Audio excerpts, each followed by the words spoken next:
This machine that you see here is the model RL-1, and the thing that's unusual about this machine is this machine got into a fire at a business, and it was basically just totally annihilated. It was everything was melted. This was melted. These were melted. These were so bent that it was a total loss. But they sent it to us anyway, and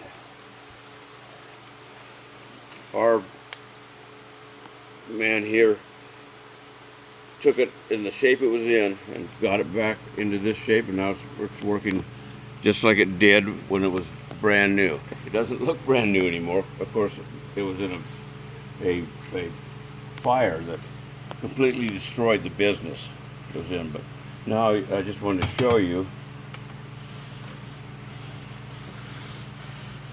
It works just like a brand new one, and there's where it overlaps.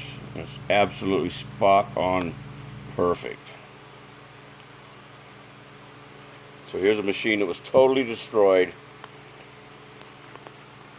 totally melted. This roller was melted. This roller here was melted. These rollers were, the bearings on them were completely melted. Discs here melted, brakes, everything just totally melted. And now it's working as good as a new one.